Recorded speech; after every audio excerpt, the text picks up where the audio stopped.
उनकी पत्नियां ड्राइवरों के साथ घूमने जाती है, सिनेमा जाती है, क्योंकि उनको ले जाने का समय ही नहीं। उसे मतलब इंटरेस्ट है ये संसार चलता रहे, जीते रहे, मरते रहे, कर्म करते रहे, बस ऐसे ही संसार चलता रहे। जब तक जीवंत सदगुरु आपके जीवन में नहीं आते, अंतर्मुखी नहीं करते, तब तक मोक्ष संभव नहीं है। साधक साधना के मार्ग पे चल रहा है, उससे नौकरी धंधा बिजनेस कुछ करना ही नहीं चाहिए।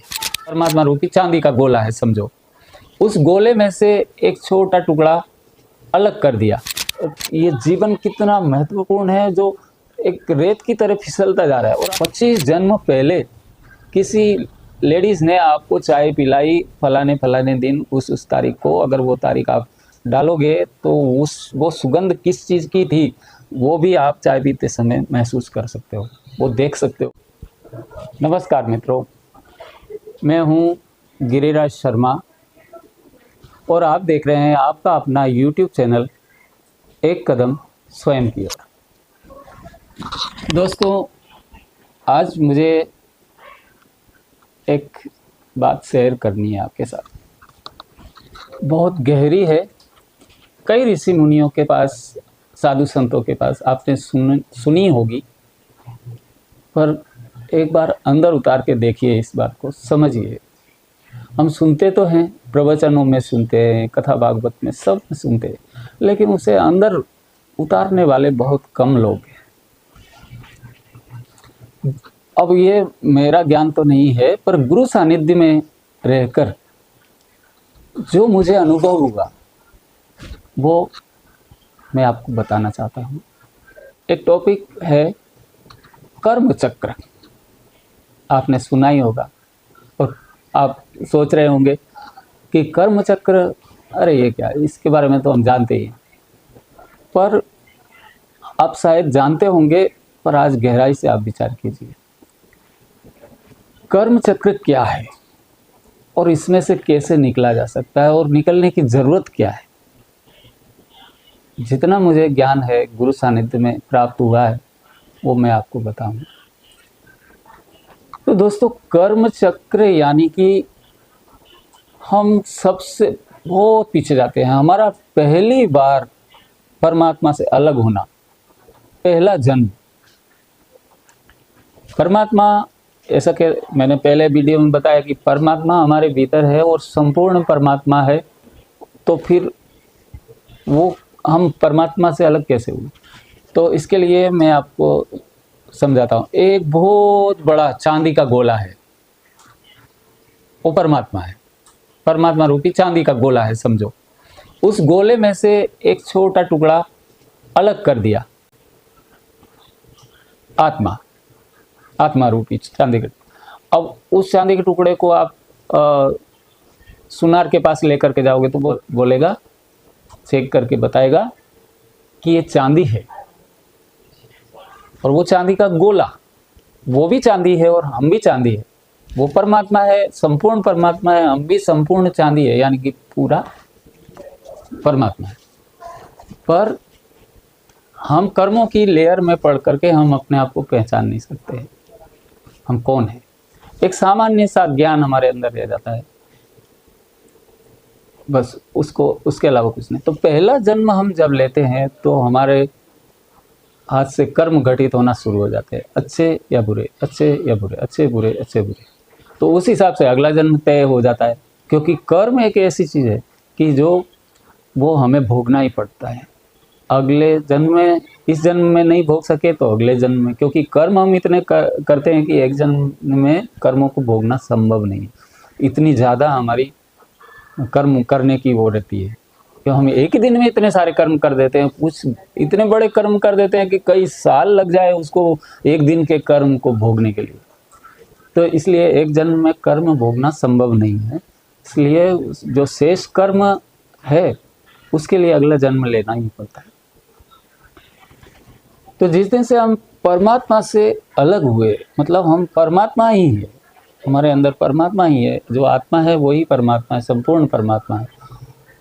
उस दिन से लेकर के आज तक हजारों लाखों जन्म हमने लिए, पर और जन्म और भी हजारों लाखों होता रहेगा, ये सिलसिला चलता ही रहेगा, अविरत चलता रहेगा, कोई अंत ही नहीं है इसका।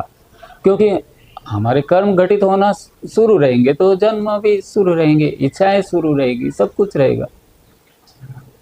अब वापस जान उसी गोले में उस चांदी को टुकड़े को मिलना है, पर हम उस चांदी के टुकड़े की यानी कि आत्मा की कभी आवाज़ ही नहीं सुन सकते, क्योंकि वो हमारे भीतर है और हम अंतर्मुखी रहते नहीं है, बहिर्मुखी रहते। हाँ, अगर आपके कर्म थोड़े अच्छे हैं और आपके जीवन में कोई जीवंत सद्गुरु आत्म साक्षात्कारी संत ऋषि मुनि आ गए अच्छे कर्मों के कारण, पिछले अच्छे कर्मों के कारण, किसी जन्म के अच्छे कर्मों के कारण, तो वो आपको अंतर्मुखी कर सकते हैं, अंतर्मुखी कर सकते हैं। अंतर्मुखी होकर के ध्यान साधना हमें ही करना है, वो कुछ करेगा नहीं, कोई भी सद्गुरु कुछ करेगा नहीं, आपको अंतर्मुखी कर देगा। और फिर आपको उसको वृद्धिगत करना होगा, अपने आप को जानना होगा। इस चैनल का नाम ही है कदम स्वयं की ओर है, यानी कि अपनी तरफ ही पूरी यात्रा है। अब हजारों लाखों हमने जन्म लिए पर मोक्ष की प्राप्ति नहीं हो सकी और होगी भी नहीं। जब तक जीवंत सद्गुरु आपके जीवन में नहीं आते, अंतर्मुखी नहीं करते, तब तक मोक्ष संभव नहीं है। अब उस दिन से लेकर के हजारों लाखों जन्मों की जो रिकॉर्डिंग है पल पल की, वो हमारे पास कुंडलिनी शक्ति नाम की एक मेमोरी, समझो बहुत बड़ी मेमोरी, एक एक सेकंड की उसमें रिकॉर्डिंग होती है। अब वो हमें मिलती है जन्म के समय। हमें परमात्मा 3 चीज़ें देते हैं, एक आत्मा, शरीर और कुंडलिनी नाम की एक शक्ति, जो यहाँ से प्रवेश होती है और सभी 7 चक्रों से होते हुए हमारे मूलाधार चक्र पे सुप्त अवस्था में आजीवन रहती है। जब तक सद्गुरु आपके जीवन में ना आए तब तक वो सुप्त अवस्था में रहती है। और इसमें एक ही जन्म में कुंडलिनी शक्ति जागृत हो जाए ऐसा जरूरी नहीं है, इसमें कई जन्मों की साधना चाहिए रहती है। अगर आपके जीवन में इसी जीवन में कोई सद्गुरु आ गए तो आप छोड़िए मत, क्योंकि वही मेन मकसद है। हर आत्मा का जन्म लेने के पीछे एकमात्र उद्देश्य है कि वो मोक्ष की प्राप्ति करे, कर्म चक्र से मुक्त हो जाए और वापस उस चांदी के गोले में यानी कि परमात्मा में समा जाए। अब देखो, दूसरी एक बात ऐसी कहना चाहूँगा कि जो मतलब इसके विपरीत लगेगी आपको।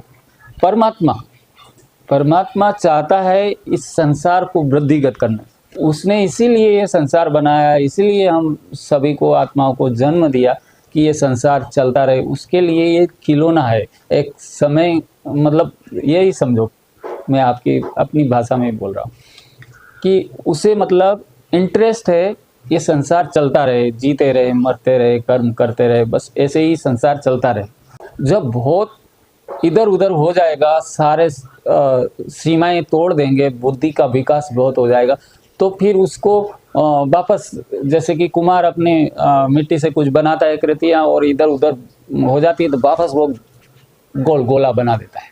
तो वैसा ही फिर महाप्रलय जिसको कहते हैं हमारे शास्त्रों में, वो करके और फिर से नया संसार, क्योंकि उसको सुधारा नहीं जा सकता। जो इतना सब बिगड़ जाता है ना, तो उसे सुधारा नहीं जा सकता। वो फिर है ना पूरी शुरुआत से ही बनाएगा, तो क्या क्या सुधारेंगे, क्या क्या रिप्लेस करेंगे। तो परमात्मा को सृष्टि चलाने में इंटरेस्ट है, ना कि मोक्ष। सब लोग मोक्ष प्राप्त कर लेंगे तो फिर क्या सृष्टि चलेगी, ये एक इसके विपरीत बात लगेगी। लेकिन प्रत्येक आत्मा का यही उद्देश्य रहता है कि वो मोक्ष की प्राप्ति करे, और उसके लिए परमात्मा के द्वार हमेशा खुले हैं। वो अपना असली घर है, वहाँ घर वो भी चाहता है कि पर ये अपने कर्मों से, अपनी साधना से हमारे यहाँ घर आए, वो ले जाना चाहता है। पर तुम कर्म बंधनों में इतने बंध गए हो तो वो तो कर्म मुक्त अवस्था नहीं हो तब तक वो नहीं जा सकता। फिर उसके बाद ऐसा नहीं है कि कुछ नहीं, फिर उसमें समा गए और सब खत्म हो गए, नहीं। उसके बाद परमात्मा आपको माध्यम बना करके फिर भेजेगा, फिर आपको कोई कर्म बंधन डिस्टर्ब नहीं करेंगे और हमेशा जागे हुए रहोगे, जागृत रहोगे, अंतर्मुखी रहोगे। जैसे कि सद्गुरु श्री शिव कृपानंद स्वामी जी, ऐसे अनेक ऋषि मुनि है, पर समाज में बहुत कम है। वो सब हिमालय की कंदराओं में, वो यहाँ आना ही नहीं चाहते।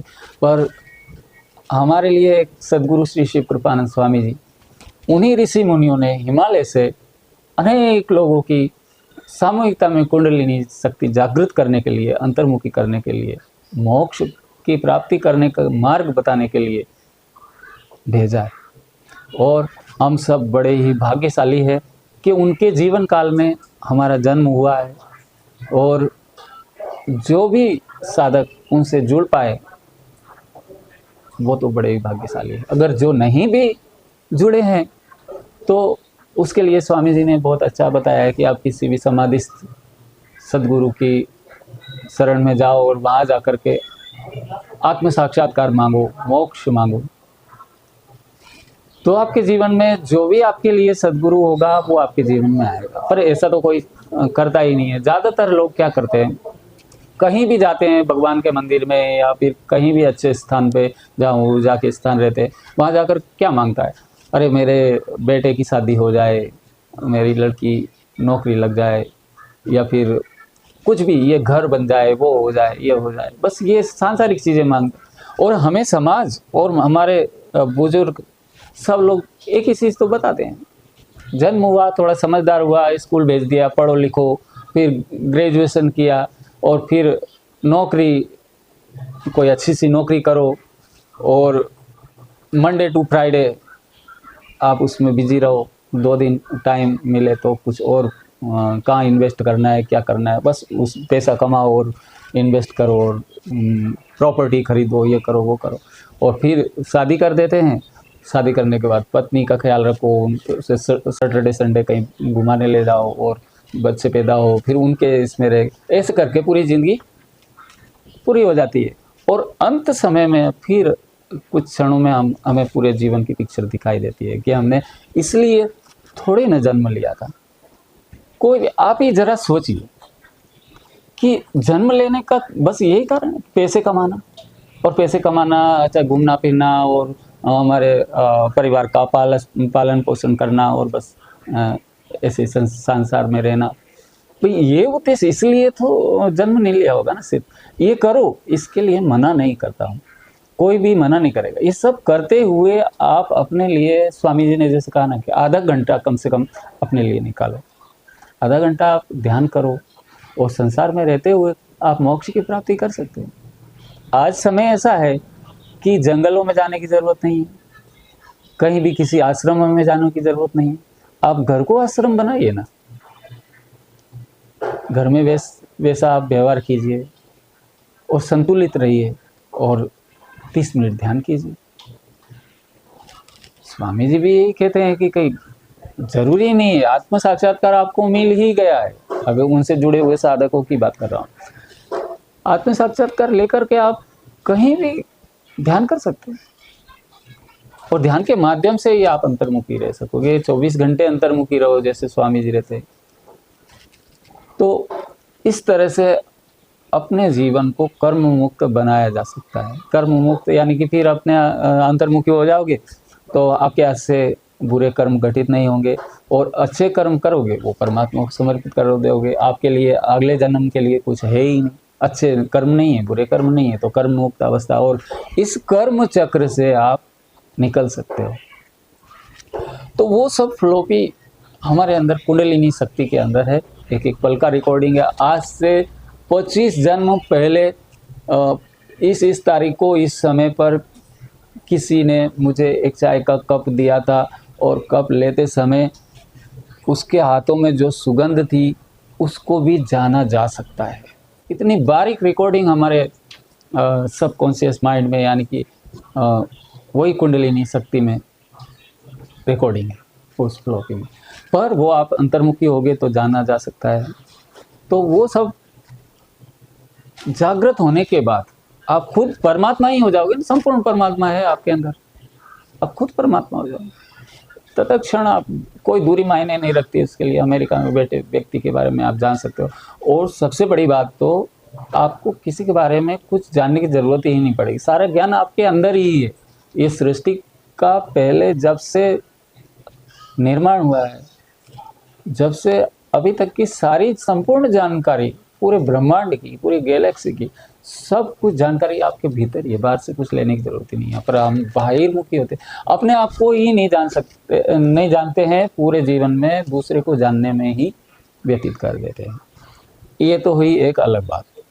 अब कर्म चक्र कैसा है, आपको दूसरा इस जन्म में कर्म करे वो पूरे भोग नहीं पाओगे, क्योंकि एक ही दिन में कभी कभी ऐसा कार्य हमारे हाथ से घटित हो जाता है कि कई वर्षों तक उस कर्म के फल नहीं भोग पाते हैं। तो एक जन्म में संभव नहीं है कि हम ये कर्म, एक जन्म के कर्म एक जन्म में भोग सकें।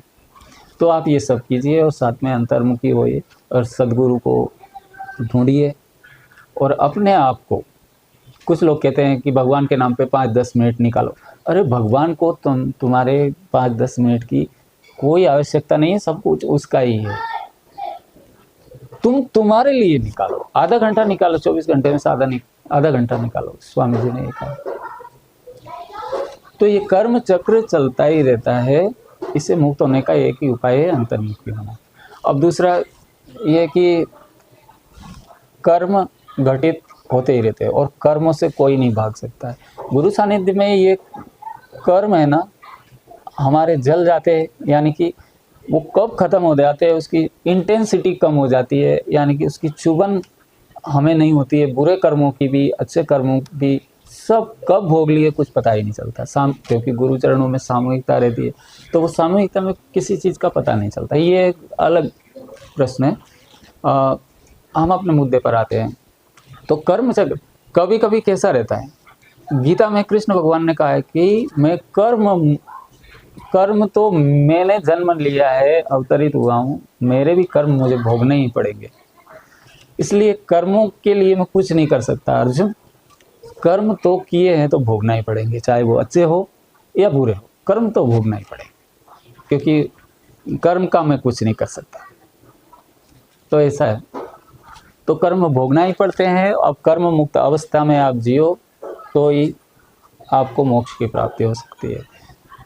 तो कभी कभी कैसा होता है, हमारे कर्म अच्छे बुरे हमारे घर के सदस्यों को भी भोगना पड़ जाता है। ये बात आप शायद नहीं जानते होंगे कि खुद के कर्म खुद को भी भोगना पड़ते हैं। खुद के कर्म खुद को तो 100% भोगना ही पड़ते हैं, पर कभी कभी कुछ कर्म ऐसे रहते हैं कि हमारी संतानें उसे भोगती है, मतलब उनको भी भोगना पड़ता है।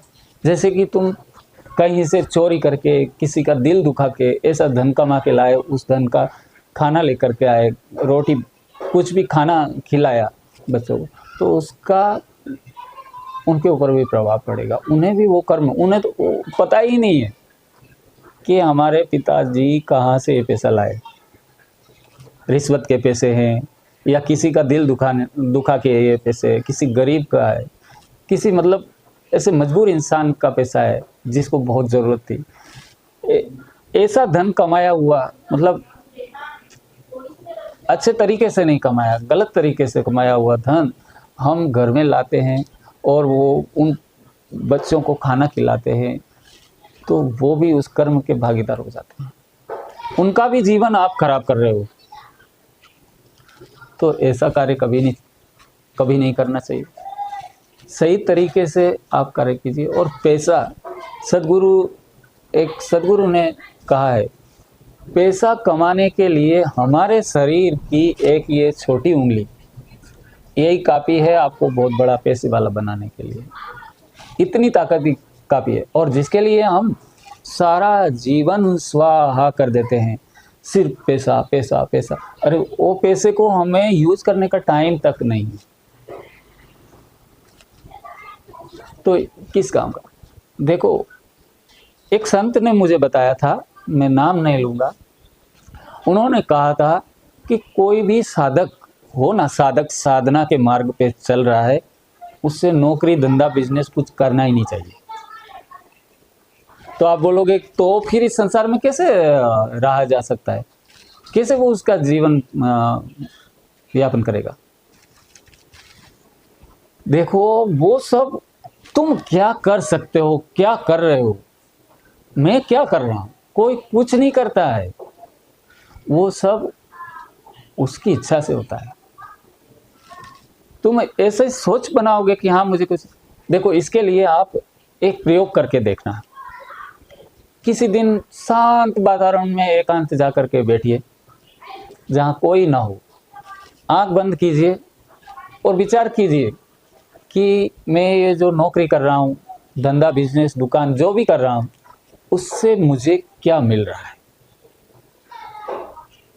अच्छी तरह से गहन गहन ध्यान कीजिए, इसका गहन विचार कीजिए कि उससे मुझे क्या मिल रहा है, क्या क्या मिल रहा है। गाड़ी मिल रही, बंगला मिल रहा है, ये मिल रहा है, वो मिल रहा है, ये सुविधा है, वो सुविधा है, सब आएंगे आपके सामने, आप लिख लीजिए। ठीक है, हो गए। फिर दूसरा विचार कीजिए कि ये नौकरी धंधा बिजनेस दुकान जो भी मैं कर रहा हूँ, उसमें वो करते हुए मेरा क्या छूट रहा है, क्या छूट रहा है, क्या मैं नहीं कर पा रहा, उसकी एक लिस्ट बनाइए। क्या आप आपकी आत्मा की उन्नति के लिए क्या कर पा रहे हैं, क्या करने का आपको समय नहीं मिल रहा है, क्योंकि आप तो सिर्फ पैसे कमा के और ये बस अपने शौक भौतिक सुविधाएं जुटाने में लगे। आपका क्या छूट रहा है, ये जीवन कितना महत्वपूर्ण है जो एक रेत की तरह फिसलता जा रहा है, और आपको क्या क्या उसकी वजह से नहीं मिल पा रहा है। आप अपने आप को कितना समय दे पा रहे हैं, आपकी आत्मा की उन्नति के लिए आप क्या कर रहे हैं, वो सब चीज़ें उभर के आएगी। फिर दोनों का कंपैरिजन कीजिए और फिर आप ही खुद ही सोचिए कि क्या मुझे करना चाहिए और क्या नहीं करना चाहिए। फिर आप बोलोगे कि भाई ये तो धंधा बिजनेस नौकरी तो ये करना ही पड़ेगा, नहीं तो परिवार कैसे चलेगा। अरे कितने लोग ऐसे हैं जिनके 71 पीढ़ी 71 पीढ़ियों तक खत्म नहीं हो, तब भी रात दिन उसी में लगे हुए हैं। रात का भोजन परिवार के साथ नहीं करते हैं, सुबह का भोजन परिवार के साथ नहीं करते हैं। उनकी पत्नियां ड्राइवरों के साथ घूमने जाती है, सिनेमा जाती है, क्योंकि उनको ले जाने का समय ही नहीं। यहाँ तक ऐसे ऐसे लोग भी हैं, और बस मीटिंग पैसे, यहाँ ये कारखाना, वो कारखाना, ये फैक्ट्री, ये बिजनेस, फलाना, ऐसे जीवन जा रहा है। बोलो अब उनको कौन समझाए, कोई नहीं समझा सकता। तो उन सब लोगों के लिए, हर व्यक्ति के लिए ये सोच करके देखो कि हमारा नौकरी पैसा धंधे से क्या छूट रहा है और क्या मिल रहा है, इस पर आप विचार कीजिए। और फिर ये एकदम से छोड़ देना, ऐसा नहीं बोल रहा हूँ मैं। इसके लिए आप मन में एक संकल्प बनाइए और परमात्मा आपका सब कुछ पूरा करेगा। आप अगर ऐसा सोच करके बैठ गए कि मुझे बस नौकरी छोड़ना है, मुझे ये बिजनेस छोड़ना है, मुझे ये छोड़ना है, और मुझे बस ध्यान करना है, अपनी मर्जी से जीना है, अगर आप ऐसा संकल्प लेते हैं और उसको दोहराते हैं, तो आपके पास कुछ ऐसी व्यवस्थाएं परमात्मा निर्माण करेगा कि आपके पास पैसा भी आता रहेगा, आपके पास समय भी रहेगा, आप नौकरी धंधा भी नहीं करोगे, कुछ भी नहीं करोगे, तब भी आपके पास वो काम चलाने के लिए आपके पास पैसा आता रहेगा। सब कुछ सेटअप वो करने वाला हो, वो सब कुछ कर देगा। अगर आप उसके मार्ग पे चलोगे, ध्यान साधना के लिए, आत्मा की उन्नति के लिए चलोगे, तो आपकी पूरी व्यवस्था वो कर देगा। आपको ध्यान साधना करेंगे तो स्वामी जी कहते हैं बहुत सारी शक्तियां प्राप्त होती है। जैसे जैसे आप ध्यान साधना करोगे ना, तो कई शक्तियां प्राप्त होती है। वो शक्तियां प्रदर्शन के लिए नहीं होती है कि कहीं बैठे हैं और चलो ये कर दिया, वो कर दिया, गिलास भर दिया पानी का, पानी नहीं था, पानी का गिलास वहीं बैठे बैठे पी गए, कुछ ऐसा चमत्कार कर फू करके हम नोटों की बरसात कर दी, ऐसा मतलब कुछ भी नहीं। ऐसी शक्तियां भी है, स्वामी जी ने कहा कि ऐसी शक्तियां भी है कि आप जो चाहो वो कर सकते हो, पर वो प्रदर्शन के लिए नहीं है। तुम्हारे ध्यान साधना में कोई डिस्टरबेंस ना हो, बस वो शक्तियां वो सब में मदद करती है आपको। आप संतुलित रह सको, उसके लिए आपको किसी चीज़ की कल ज़रूरत है ना, तो एक दिन पहले ही आपको अवेलेबल करवा देगी वो शक्तियाँ। ऐसी है, आपके आस पड़ोस का भी माहौल सही कर देगी वो शक्तियाँ, ध्यान करने से मिलती है। क्यों? क्योंकि अगर आपके आस पड़ोस में माहौल ख़राब है, रात दिन झगड़ा और ऐसी बुरी चीज़ें चल रही है, तो वो आप ध्यान साधना नहीं कर पाओगे, आप डिस्टर्ब रहोगे, आपको टेंशन होगा। इसके लिए वो आजू बाजू का भी माहौल सब सही कर देगी, क्योंकि आप संतुलित जब ही रह पाओगे जब आपका आसपास का माहौल सही होगा, संतुलित होगा। तो आपके अकेले के ध्यान करने से आपके घर परिवार का तो सब आवामंडल चेंज हो ही जाएगा, पर आप जहां भी जाओगे वहां आपका आवामंडल रहेगा, वहां का पूरा वातावरण चेंज होता रहेगा, आपके अनुरूप रहेगा, आपको कभी कोई तकलीफ आने ही नहीं देगी। ऐसी शक्तियां प्राप्त होती है आपके ध्यान करने से।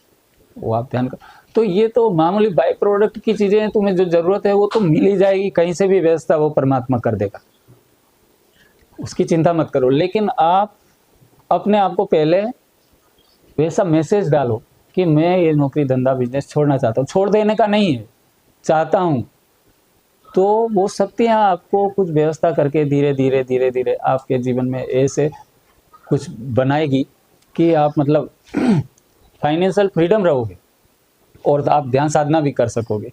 ऐसी सब व्यवस्थाएं हो जाएगी। पर आप इच्छा तो कीजिए, आप इच्छा करोगे नहीं तो बस ऐसे ही पड़े रहो। समाज ने भी यही सिखाया, पैसे कमाओ और मौज करो। मौज क्या है समाज को ही नहीं पता। अरे मौज क्या है वो जानना है तो किसी आत्म साक्षात्कारी संत के पास जाओ, वो मिलेंगे ही नहीं आपको। ऐसे उनको पता है कि मौज क्या है, मजा क्या है, पर हम तो बस इसको ही भौतिक सुख सुविधाओं को मौज कहते हैं, मजा कहते हैं। किसी ने क्या खूब कहा है, मौज लो रोज लो, ना मिले तो खोज लो। पर कौन सी मौज की बात की है उन सदगुरु ने, वो आप अंतर्मुखी होगे तो समझोगे। ये मौज नहीं, ये भौतिक मौज, ये सब कुछ भी नहीं है। एक संत ने तो यहाँ तक भी कहा है कि ये सारे संसार की जो सुख सुविधाएं आप देखते हो, चाहे वो गाड़ी बंगले का हो, विदेश यात्रा का हो, हवाई जहाज यात्राओं का हो, प्रॉपर्टी का हो, बहू बेटों का हो, बेटियों का हो, को किसका भी हो, स्त्री सुख हो या कोई भी सुख हो, ये सब तो बहुत छोटी से एक कण के बराबर है। जितनी मौज, जितनी आत्मा का आनंद आपको ध्यान में मिलता है ना, उसका एक कण भी नहीं है। और ये क्षणिक है और वो कायम है, परम आनंद है, परम आनंद। ये अगर ये आनंद है तो वो परम आनंद है। और वो लोग के पास पहनने के लिए कपड़े भी नहीं होते हैं, फिर भी वो परम आनंद में जीते हैं।